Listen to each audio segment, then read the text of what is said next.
तो खड़े हो जाए। अल्लाह नारे तकबीर, नारे रिसालत।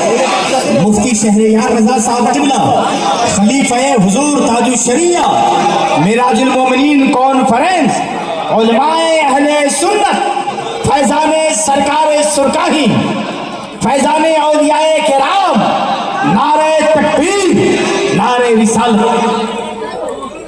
सारे उलमाए किराम से गुजारिश है, जो हमारे सर के ताज हैं, सारे लोग अगर हल्का सा पीछे होकर अपनी जगह मुंतखब कर लें तो आप कायदे जलसा के ऊपर करम फरमाएंगे। नजराने दुरूद पेश करने की सआदत हासिल करें। पढ़ें अल्लाहुम्मा सल्ली अला सय्यदना व मौलाना मुहम्मद मअदनिल जूद वल करम व आलिहि व बारिक व सल्लिम सलातों व सलामन अलैका या रसूलल्लाह। आम जलसों में उतने सामाईन नहीं होते हैं जितने ज़फ़र मस्तान साहब के जलसे में उलमाए किराम मौजूद हैं। ये इनकी इल्म दोस्ती की सबसे बड़ी दलील है। 5 बार बुलाने पर मस्जिद के इमाम नहीं आते हैं और यहाँ सिर्फ इनकी दावत पर कड़ाके की सर्दी में सैकड़ों उलमाए किराम मौजूद हैं। 500 रुपये की कोई हैसियत नहीं है, यहाँ हैसियत अकीदत से भरे हुए दिल की है। इन्होंने जो महब्बतों से उलमाए किराम को नवाजा है और जो इज्जत और ताज़ीम की है, उसी का असर है कि लोग खींचे खींचे यहाँ चले आए। एक बहुत बड़े रईस बगदाद के थे, बड़ी मेहनत करके दौलत कमाते थे। उनसे पूछा गया कि आप इतनी दौलत क्यों कमाते हैं? उनका जवाब ये था कि नमाज, रोज़े, हज व ज़कात सारी इबादतें अपनी जगह हैं, मगर मुझे बख्शिश की उम्मीद है कि मैं अपनी दौलतों से उलमाए किराम की खिदमत करता हूँ। और वो कहते हैं कि अल्लाह ने मुझे दौलत दी है, मैं पैसे खर्च करता हूँ और उलमाए किराम को अल्लाह ने इल्म दिया है, वो इल्म से दीन इस्लाम की खिदमत करते हैं। अकाल इस्लाम की हदीस है कि 2 ही लोग हैं जो काबिल रश्क हैं, ला हसद इल्ला फी इस्नतैन। 2 ही तरह के लोग हैं जो काबिल रश्क हैं, यानी जिस तरह बनने की तमन्ना की जा सकती है। 2 ही तरह के लोग हैं। आमतौर पर जब ज़मीर बंदे का कमज़ोर हो जाता है, सोच आदमी की कमज़ोर हो जाती है, तो सोचने का ज़ाविया भी बदल जाता है। जैसे आजकल सोचने का नज़रिया ये बना है कि जिसके पास पैसे बहुत ज़्यादा हैं वो काबिल रश्क हैं, वो काबिल एहतराम है। आज नज़रिया यह है कि जिसकी जितनी शोहरत है, धूमधाम है, चाहे वो फिल्मी हस्तियां हों या खेल तमाशे की दुनिया की पर्सनैलिटीज़ हों, जो सेलिब्रिटीज़ हैं, वो काबिल रश्क हैं। क्योंकि लोग खुद पैसे के पीछे पागल हैं, इसलिए उनको पैसे वाले पसंद हैं। लोग खुद खेल तमाशे के पीछे पागल हैं, इसलिए उनको खेल तमाशे वाला आदमी पसंद है।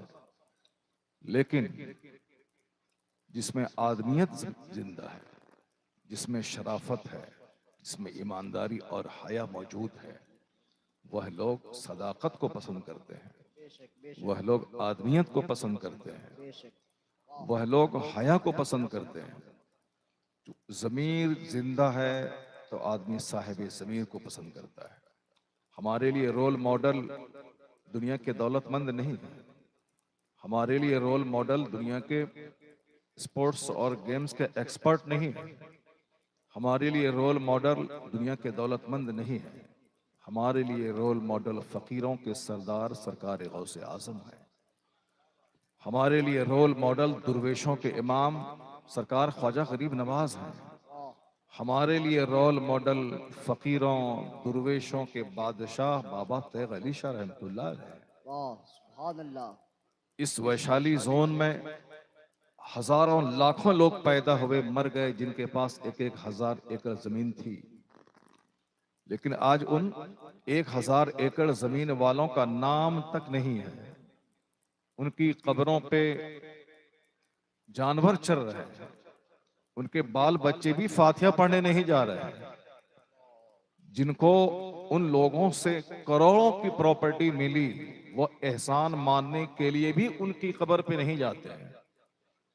उनका पोता भी नहीं जाता है कि मेरे दादा ने अरबों की संपत्ति छोड़ी और मैं उनकी कब्र पे जाऊं। लेकिन एक दुर्वेश फकीर जिसके पास अच्छा घर भी नहीं था, एक फकीर जो जिंदगी में पेट भर की बिरयानी नहीं खाई, एक दुर्वेश जिसने जिंदगी में महंगा कपड़ा नहीं पहना, वह दुर्वेश जो जिंदगी में कभी महंगी गाड़ी पे सफर नहीं किया, बैलगाड़ी पे चलना, आम रिक्शा और तांगे पे चलना, मामूली सा कपड़ा पहनना, उस दुर्वेश ने जो काम किया है, उस काम की वजह से आज 100 साल के करीब उनके विसाल का जमाना होने वाला है, लेकिन करोड़ों जबान पे बाबा तैग अली की अजमत का डंका बज रहा है। वाह वाह वाह वाह वाह वाह वाह, बेशक। वह दुर्वेश थे, वह फकीर थे, उन्होंने फकीरी में बादशाही की है। तो दुनिया मालदारों को जिंदा नहीं रखती है, दुनिया फकीरों को जिंदा रखती है। लोगों का दिल महल से नहीं जीता जाता है, लोगों का दिल दीन की खिदमतों से जीता जाता है।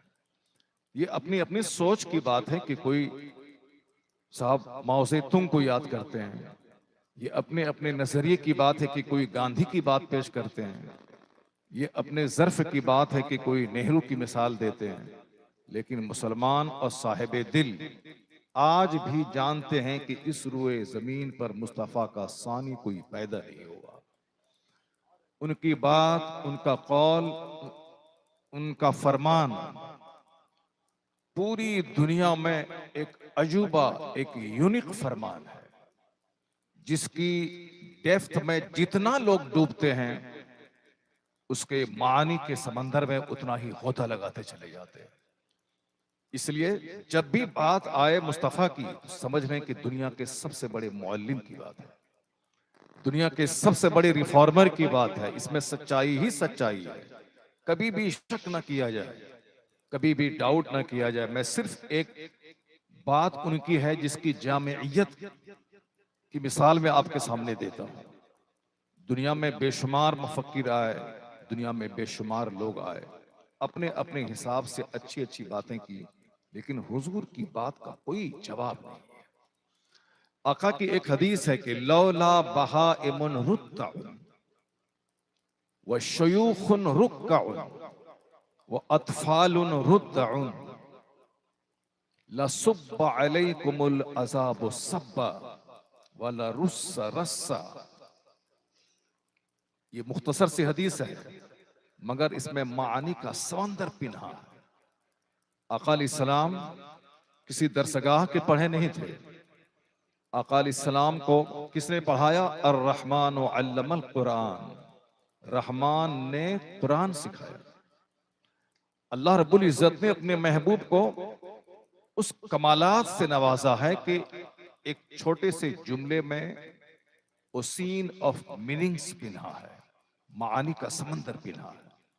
इसी से आप समझ सकते हैं कि चाहे दुनिया में कोई भी शख्स हो, वो अगर अपना नजरिया थोपता है दुनिया वालों पर, या उनकी खोपड़ी में कोई बात नहीं आ रही है, तो इसका ये मतलब नहीं है कि ये बात सच नहीं है।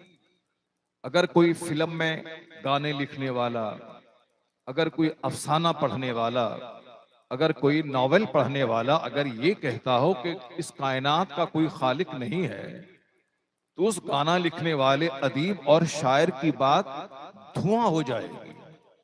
क्योंकि इस रुए जमीन का सबसे जामे इंसान, सबसे परफेक्ट इंसान, जिसकी कोई नजीर दुनिया में देखी नहीं गई, जिनकी अक्ल को जब दुनिया वालों ने देखा तो ऐसा लगा कि दुनिया के सारे मुफक्किरीन की अक्ल उनके सामने ऐसी है जैसे एक कतरा पानी समंदर के सामने। उनके इल्म को जब लोगों ने देखा तो महसूस हुआ कि जुमला अंबिया और मुरसलीन का इल्म हुजूर के इल्म के सामने ऐसा ही है जैसे एक कतरा पानी को समंदर के सामने। जो निस्बतें हासिल है, जो अंबिया और मुरसलीन के सरदार हैं, जो सारी कायनात के मालिक व मुख्तार हैं। 14 सदियां गुजर गईं, जो कुछ उसने कहा आज तक उनकी बात की अहमियत कम नहीं हुई। यह इस बात की दलील है कि मुस्तफा ने जिस रब्बे करीम का पता बताया है, किसी की खोपड़ी में यह बात आए ना आए, वह खुदा है, वह सारी कायनात का खालिक है, मालिक है, वह हक है, वह सच है। सुभान अल्लाह, सुभान अल्लाह। क्योंकि दुनिया के सबसे बड़े सच्चे इंसान ने उस खुदाए वाहिद का पता बताया। दुनिया के सबसे बड़े सादिकुल अमीन ने सारी कायनात को वजूद में लाने वाली हस्ती का पता बताया है। इसलिए अब हमें किसी राइटर, किसी थिंकर, किसी साइंटिस्ट की उनकी निजी सोच को देखकर कंफ्यूज्ड होने की कोई जरूरत नहीं है। क्योंकि जब मैं हुजूर को लाजवाब पाता हूं तो हुजूर जिस खुदा का पता देते हैं वो खुदा लाजवाब है। सुभान अल्लाह। उस पैगंबर आजम से बड़ा किसी का इल्म हो तब ना मैं उसकी बात गौर से सुनूं। उनसे बड़ी जामे बात किसी को हो, किसी की हो, तब मैं उसकी किताब को पढ़ूं। जरा गौर से सुनिएगा हुजूर ने क्या कहा। आका फरमाते हैं लौला बहाइमुन रुत्तउ व शयूखुन रुक्कउ व अतफालुन रुद्दउन। ये रुत्तउन, रुक्कउन व रुद्दउन, इस पर गौर करें। ये शायरी नहीं है, मगर जो हुस्न शायरी में पाया जाता है उससे ज्यादा खूबसूरती मुस्तफा के कलाम में पाई जा रही है। जिंदाबाद, जिंदाबाद, जिंदाबाद। ऐसी जामे बात कोई कर ही नहीं सकता है। क्या बात है। ऐसी जामे बात कोई कर ही नहीं सकता है। जो बात आप कहना चाहते हैं उसके लिए जिस अल्फाज का आपने सिलेक्शन किया है, ये खूब मेहनतों के बाद ये सिलेक्शन नहीं हुआ है। ये खूब दिमाग जलाने के बाद ये सिलेक्शन नहीं हुआ। आज एक मिसरा लिखने के लिए कितनी मेहनतें करनी पड़ती हैं तो आप शोरा से पूछिए। महबूब भाई हमारे एक आलिम है, महबूब भाई एक मुसन्निफ है, एक अच्छे शायर हैं, बहुत पढ़े लिखे शोरा इनका कलाम पढ़ते हैं। इनका कलाम पढ़ के लोगों से दादो तहसीन हासिल करते हैं। मुसन्निफ़े सवार है आला हजरत लिखकर इन्होंने हम उलमाए कराम की तरफ से एक बड़ा कर्ज अदा कर दिया इन्होंने। यानी अदब का एक नमूना इन्होंने पेश किया है। इनके कलाम को दूसरे लोग पढ़ते हैं। इनसे पूछिए कि आप इतने अच्छे अच्छे अशार लिखते हैं, तो एक शेर लिखने में कितनी मेहनत लगती है।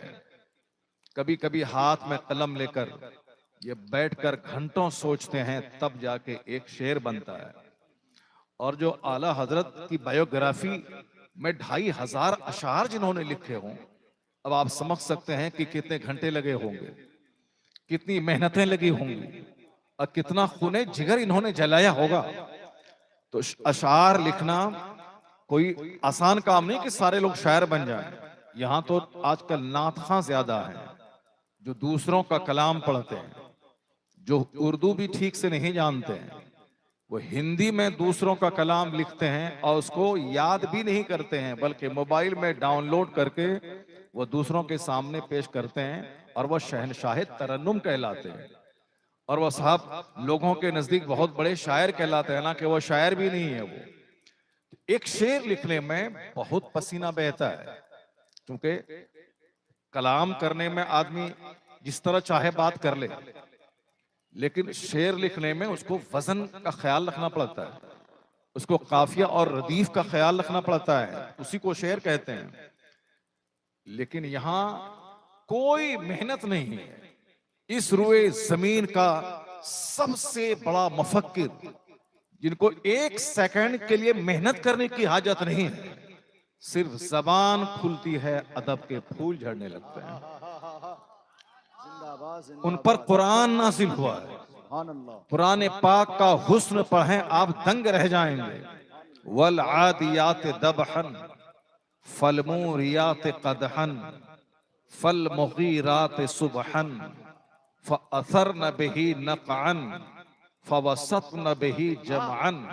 क्या बात है, दबहन जमअन। इसको आप गौर करें तो पता चलता है कि ये कलाम किसी इंसान का हो ही नहीं सकता है, यह इंसान के खालिक का कलाम है। सुभान अल्लाह, बेशक। इससे बड़ी दलील क्या है? जिन्होंने अमिताभ बच्चन के लिए शेर लिखा हो, जिन्होंने फिल्म के राइटर के लिए शेर लिखा हो, वो कभी कुरान पढ़ लिया होता तो कभी वजूद बारी ताला पे डिबेट करने के लिए वो नहीं आता। कभी सिर्फ कुरान पढ़ लिया होता, उसे समझ में आ जाता कि बगैर किसी दलील के मैं मानता हूं कि खुदा है सारी कायनात का खालिक। सुभान अल्लाह, नारे तकबीर, नारे रिसालत, मेराजुल मोमिनीन कौन, मेराजुल नबी कॉन्फ्रेंस, हजरत अल्लामा मुफ्ती शहरयार रजा साहब किबला। अदब पढ़ने वाला वो क्या जाने कि इस कायनात का खालिक कौन है। फिल्मी गाने लिखने वाला उसे क्या शऊर हो कि इस कायनात का खालिक कौन है। वह कुरान पाक तो पढ़ लेता, कुरान पाक पढ़ लेता तो जिस तरह नजर बिन हारिस, जिस तरह लबीद बिन उबैद, जिस तरह दूसरे बड़े बड़े अरब के शोरा ने कहा कि मैं सारी जिंदगी शेरो शायरी में गुजार दिया हूं, लेकिन जब मैं इन्ना आतैना कल कौसर फसल्ली ले रब्बिका वनहर इन्ना शानी अका हुवल अबतर, जब मैं इस सूरत को पढ़ता हूं तो मैं अपनी शायरी का बोरिया बिस्तर समेट कर ताक पे रख दिया कि मा हाजा कलामुल बशर, ये इंसान का कलाम हो ही नहीं सकता। सुभान अल्लाह, सुभान अल्लाह, सुभान अल्लाह। कुरान पाक पढ़ने वाला जानता है कि इस दुनिया का खालिक कौन है। चूंकि इस कलाम का जवाब नहीं है तो बस समझ लें कि यह कलाम किसी इंसान का नहीं है, तो खुदा का कलाम है, खालिक का कलाम है। वही खालिक जिसने सूरज और चांद पैदा किया, वही खालिक जिसने सातों आसमान पैदा किया, वही खालिक जिसने सातों जमीन पैदा की, वही खालिक जिसने सातों समंदर जारी किए, वही खालिक जिसने करोड़ों कहकशाएं पैदा की, वही खालिक जिसने इस तरह की करोड़ों जमीन सूरज के सामने छोटी पड़ जाए, इतना बड़ा सूरज पैदा किया, जो सूरज इस तरह की हजारों जमीन जिस सूरज के एक जर्रे के बराबर हो, इतना बड़ा सूरज पैदा किया। अगर नहीं पढ़ा था वो किसी बड़े मुफक्किर के कलाम को, कम से कम आइंस्टाइन को पढ़ लेता, अल्फ्रेड नोबेल को पढ़ लेता, कम से कम एनाटॉमी के एक्सपर्ट मेगाटेक तेजासन जी को पढ़ लेता, कम से कम न्यूटन को पढ़ लेता।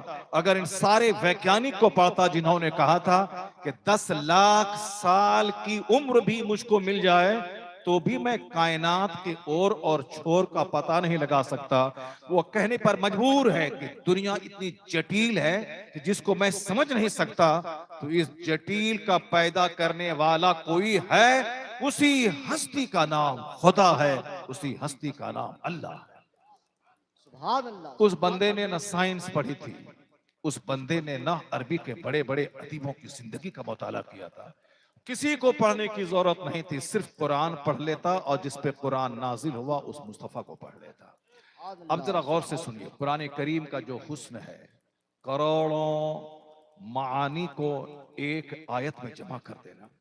हजरत उमर फारूक रदी अल्लाह ताला अन्हु मस्जिद नबी में आराम कर रहे हैं, एक शख्स आया, आपके सिरहाने खड़ा होकर जोर जोर से कहने लगा, अशहदु अल्ला इलाहा इल्लल्लाह, अशहदु अन्ना मुहम्मदर रसूलुल्लाह, मैं गवाही देता हूं कि कोई माबूद नहीं सिवाय अल्लाह के, मैं गवाही देता हूं कि मोहम्मद अल्लाह के रसूल हैं। जोर जोर से कहने लगा। उमर फारूक आजम की आंख खुल गई। आपने कहा खैरियत तो है? उन्होंने कहा कि मैं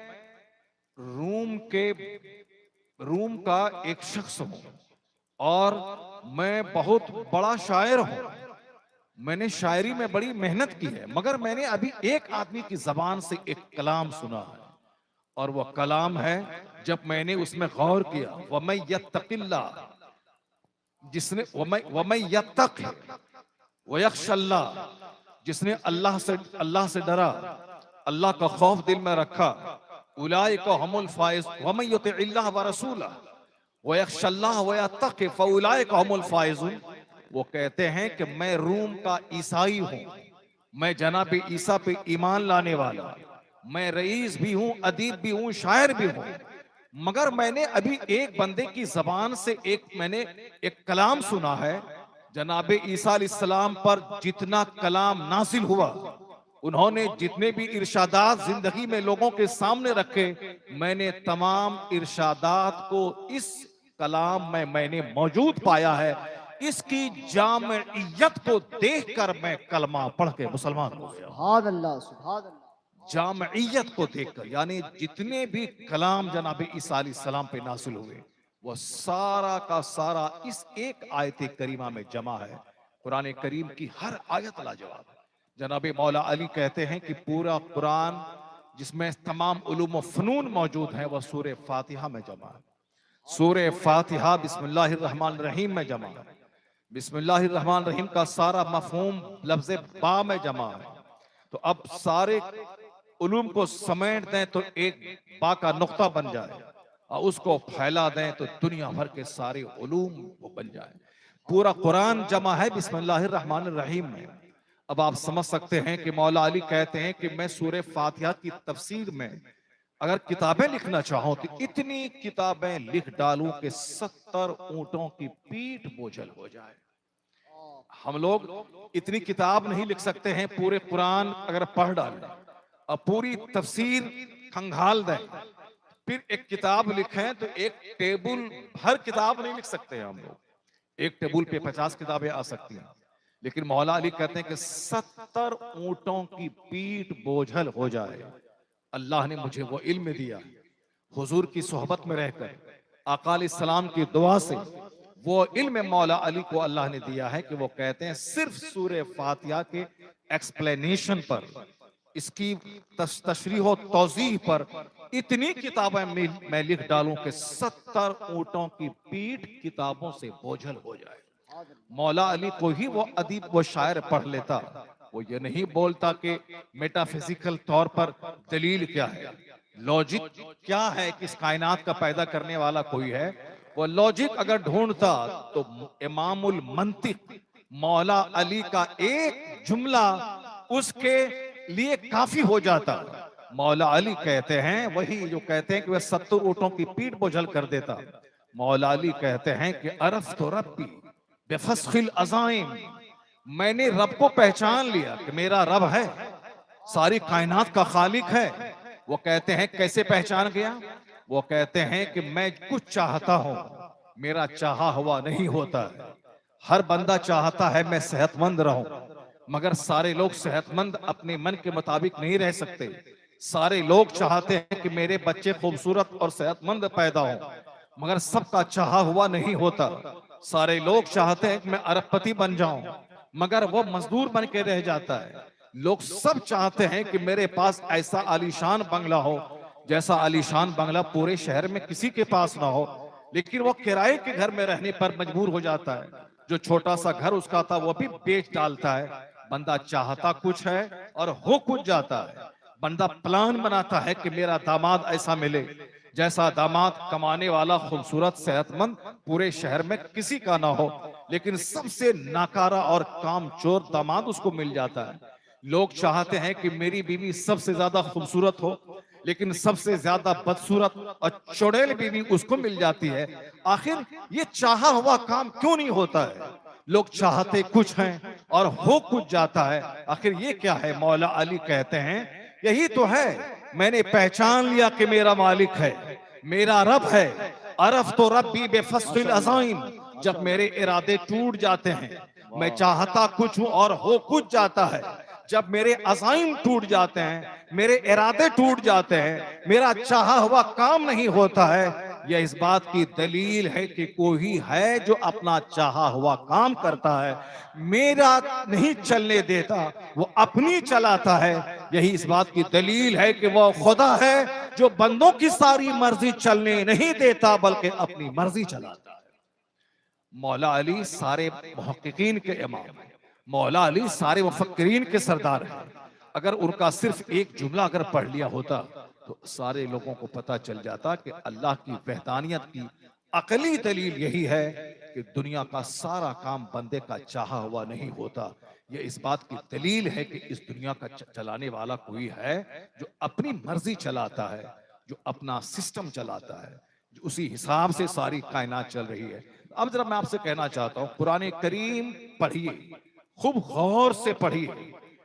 अदब लाजवाब है, ज़ाहिरी हुस्न लाजवाब है, उसकी गहराई लाजवाब है, हर एतबार से कुरान करीम यूनिक है। जो रंग कुरान में है वही रंग मुस्तफा के फरमान में नजर आता है। मैंने क्या कहा? लौला बहाइमुन रुद्दउन व शयूखुन रुक्कउन व अतफालुन रुद्दउन। जरा देखें क्या एक हम आहंगी है और क्या नगमगी है मुस्तफा की जबान में। और अल्लाह ने जो अपना कलाम मुस्तफा पे नाजिल किया है, उस कलाम की वजह से मुस्तफा के कलाम में भी वो हुस्न हो गया है कि बंदा सोचता है कि जो साहिबे वही हैं, जब उनका कलाम इतना हसीन है तो जो वही उन पे नाजिल हुई है वो किस कदर हसीन होगी। हुजूर के कलाम की ये तो जाहिरी हुस्न है कि रुत्ताउन रुक्काउन रुद्दाउन, लेकिन मानी पे गौर कीजिए।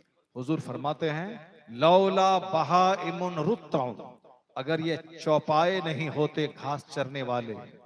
अब मैं आपकी बात कर रहा हूं, जरा गौर से सुनिए कि हुजूर ने क्या फरमाया।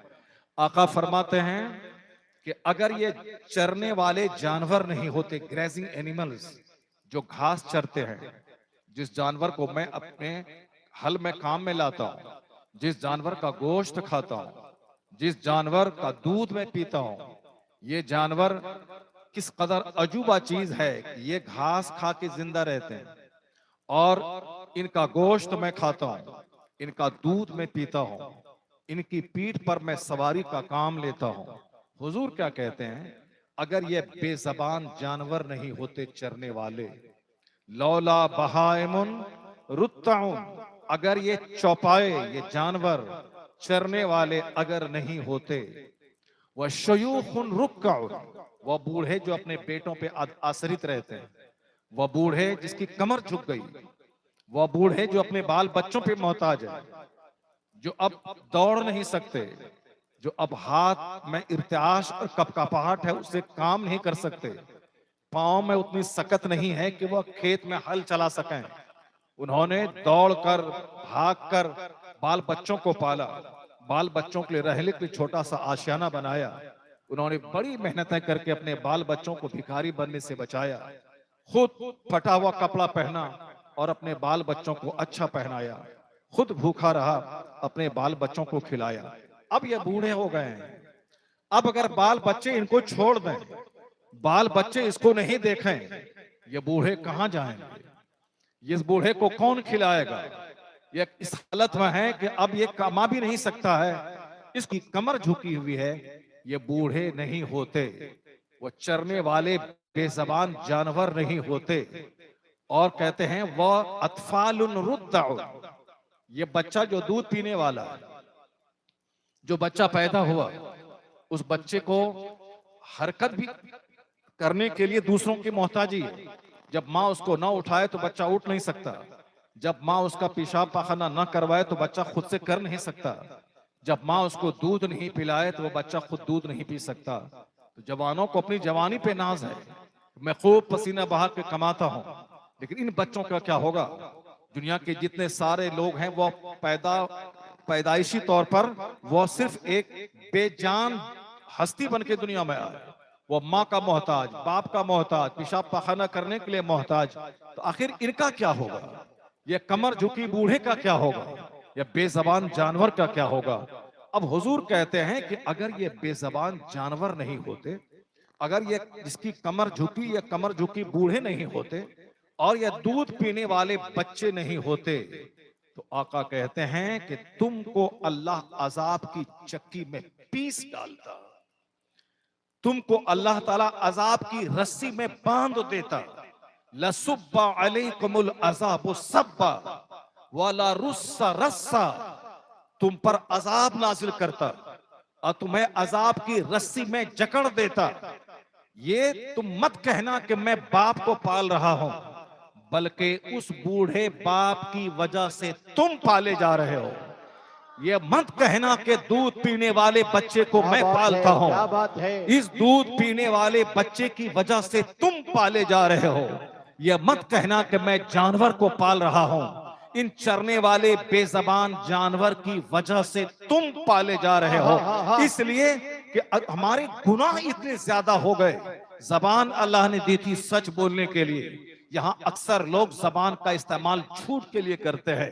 जबान अल्लाह ने दी थी दूसरों की तारीफ करने के लिए, मगर इस जबान से हमेशा दूसरों की गीबत और चुगलखोरी हो रही है। अल्लाह ने आंख दी थी माँ बाप का चेहरा देखकर हज मबरूर का अज्र हासिल करने के लिए, मगर इस आंख का इस्तेमाल ज़िना के कीड़ों से मसमूम करने के लिए किया जा रहा है। अल्लाह ने ब्रेन दिया था कि इस ब्रेन से कायनात की तख्लीक पे गौर व फिक्र करके अल्लाह की मार्फत का नूर हासिल किया जाए, फिर अपनी पेशानी को रब्बे करीम के सामने झुकाया जाए। मगर दिमाग गंदे ख्यालात, गंदे वसवसात की आमाजगाह लोग बनाए हुए हैं। ये पांव था ताकि इससे चल के लोग काबा की जियारत करते, इस पांव से लोग मस्जिदों की तरफ जाते, इस पांव से लोग खानकाहों और मदरसों की तरफ जाते, इस पांव से लोग दरसगाह दीनी की तरफ आते, जलसगाह की तरफ आते। अगर कोई कव्वाली गाने वाला ताल और सुर के साथ अगर वह ढोल बाजे के साथ कव्वाली गाता, लाखों की भीड़ लग गई होती। अगर कोई शख्स नाचने के लिए बंबई से आता, लाखों की भीड़ लग जाती। अगर कोई नाचने वाली बंबई से आती, नहीं बंबई पटना से ही कोई नाचने वाली आती, लाखों की भीड़ लग जाती। लेकिन यहाँ उलमा कराम की टीम आ रही है जो लोगों को मकसद हयात जो लोग बताएंगे, जो जीने का उसूल बताएंगे। लेकिन सिर्फ खाने के शौक में चंद लोग जमा हो जाते हैं, पैसों के शौक में चंद लोग जमा हो जाते हैं, और अगर खाने का नज्म न रहे तो सामने चंद बच्चे बैठे नजर आएंगे। आखिर बात जो सोच कहां चली गई। ये पांव दिया था कि नेक महफिलों की तरफ जाएं, लेकिन सिनेमा हॉल में बिल्कुल हाउसफुल है। नाटुंगी के साथ हाल में, ड्रामा हॉल में सारा हाल फुल है। वहां नो टिकट, अब नो वैकेंसी, कोई रूम, कोई जगह खाली नहीं है। ये बताएं कि अल्लाह ताला आसमान से बारिश कैसे नाजुल करता, अल्लाह जमीन से फसलें कैसे उगाता।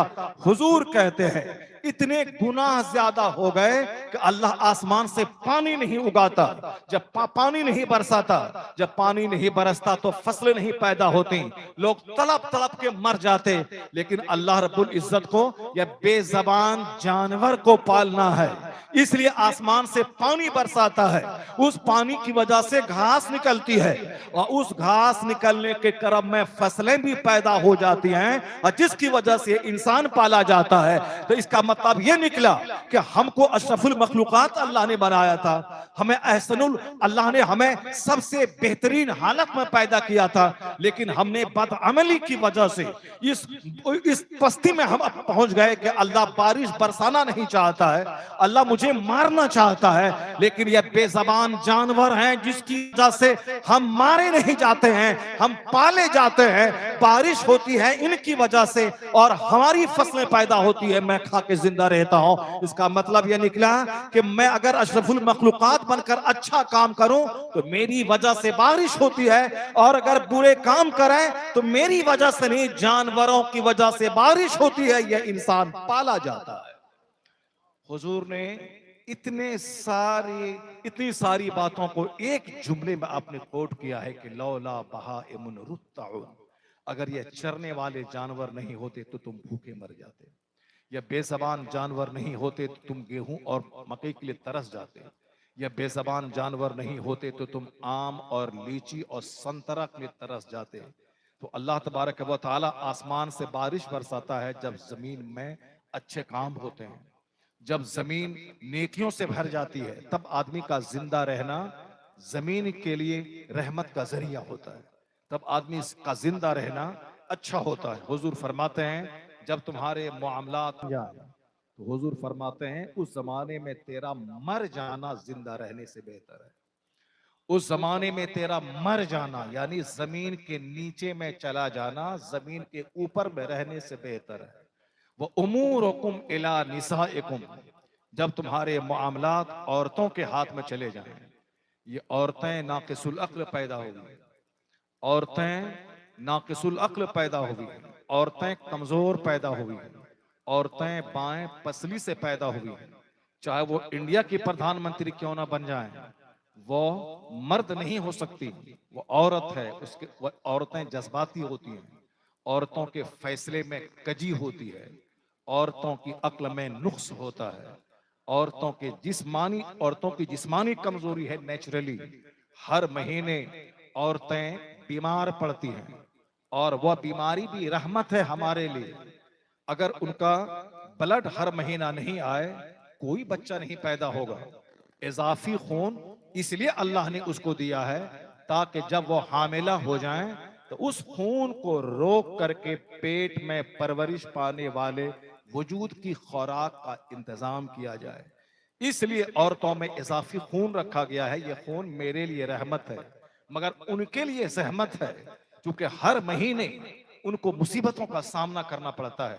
उस जमाने में शदीद दर्द से गुजरना पड़ता है, और ये एक दिन ही, जब तक वो बूढ़ी ना हो जाए उस वक्त तक उसको सहना पड़ता है। बच्चा 5 पैदा करती है जिंदगी में, लेकिन उसे 55 साल तक, 55 साल में 15 साल माइनस कर दें, उसे कम से कम 40 साल तक उसको इस दर्द के साथ गुजरना पड़ता है।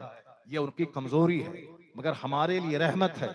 अब उस कमजोर मखलूक को लोग अपना हाकिम बना लें, लोग सरदार बना लें, लोग समाज की सारी जिम्मेदारी उनके हाथ में दे दें, उस कमजोर के हाथ में समाज तबाह बर्बाद हो जाएगा।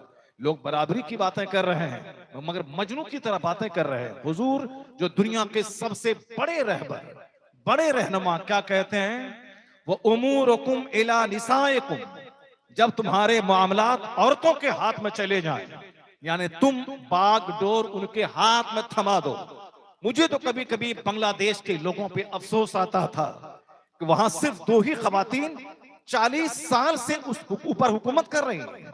कभी ये जिया साहिबा हैं तो कभी वो साहिबा हैं। अब बड़े बड़े उलमा, बड़े बड़े मशाइख, बड़े बड़े पॉलिटिकल लीडर मर्द की सूरत में मौजूद हैं, फिर भी मुल्क की बागडोर एक खातून के हाथ में दिए हुए हैं।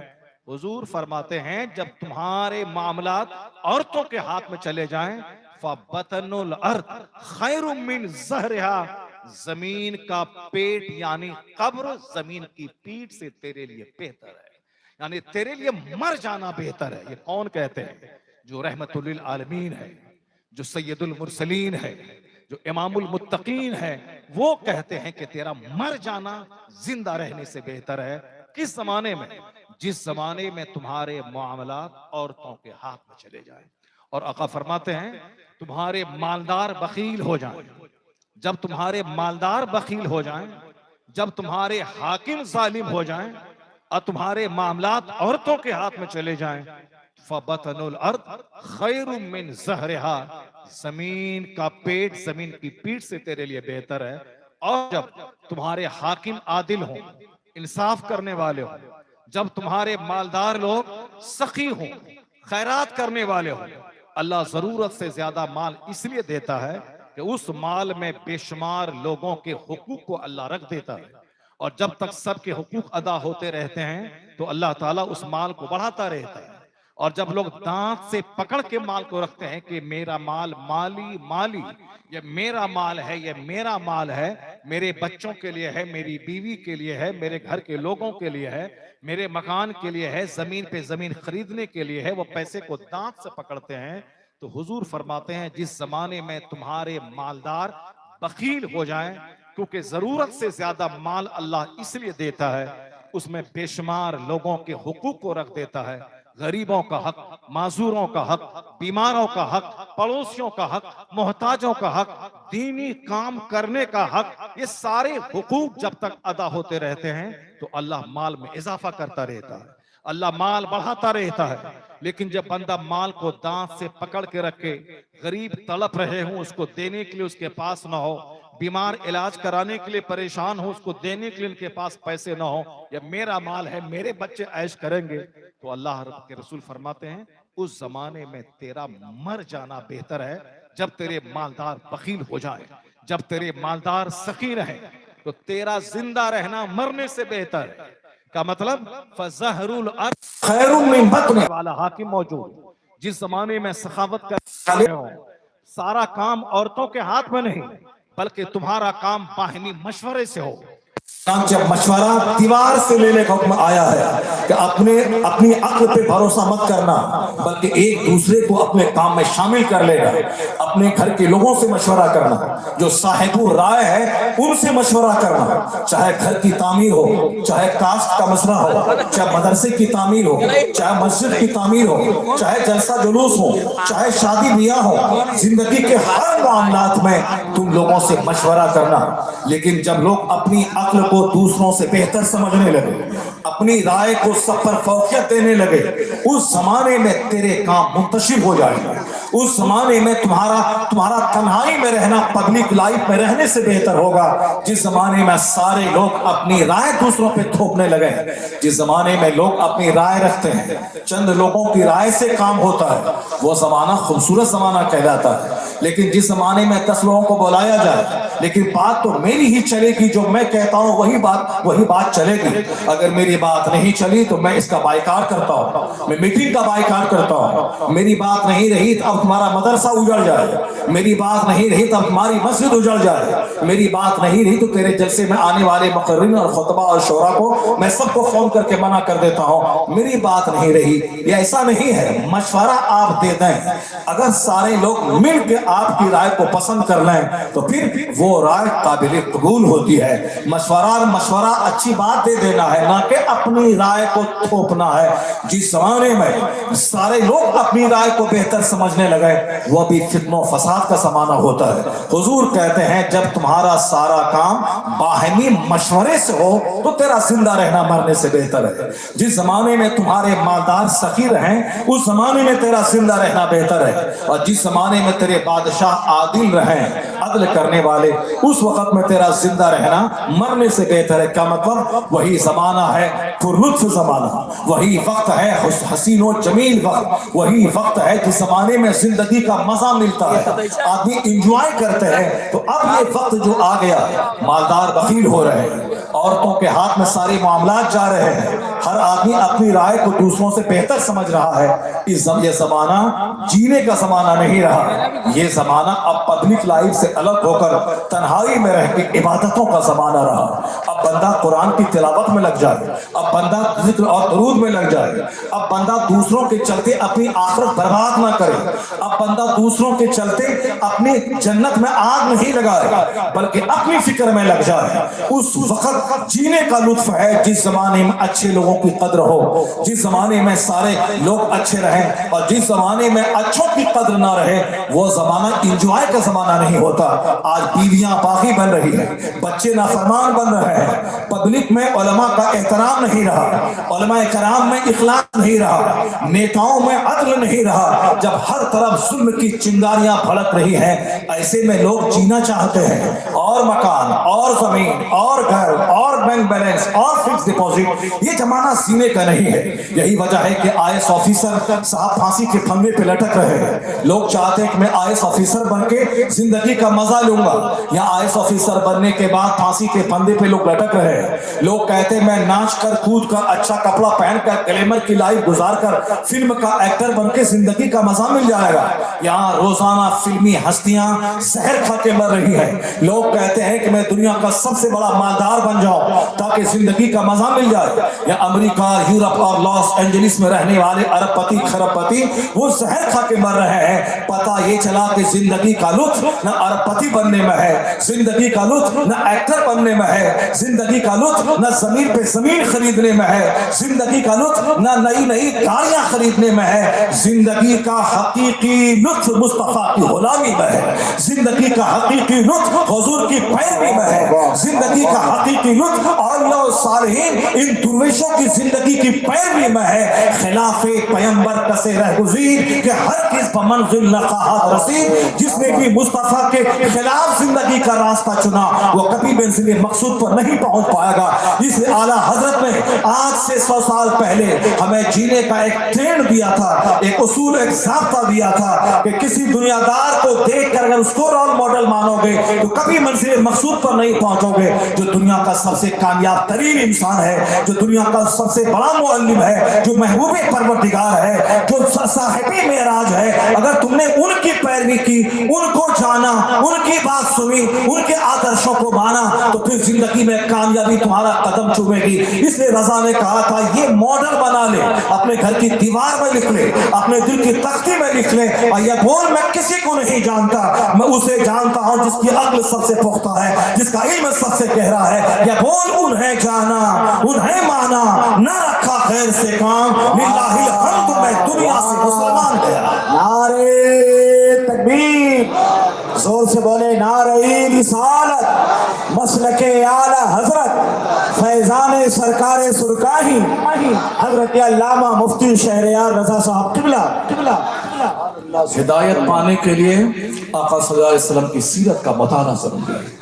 सही राह रास्त पे चलने के लिए आका सलाम की जिंदगी का मुताला करना जरूरी है, जिससे बेहतर किसी की जिंदगी नहीं, जिससे अच्छा। माशाल्लाह माशाल्लाह। तो आपसे गुजारिश की गई थी, याद है, देख लीजिए कहीं से कोई मोबाइल के कैमरे तो इस्तेमाल न जा रहे हैं। अदब और इकराम के साथ, वक़ार और तमकीनत के साथ हुजूर सय्यदी सरकार गुलज़ार मिल्लत वारिस जुब्बे मौलाई कायनात जानशीन सरकार मसौली शरीफ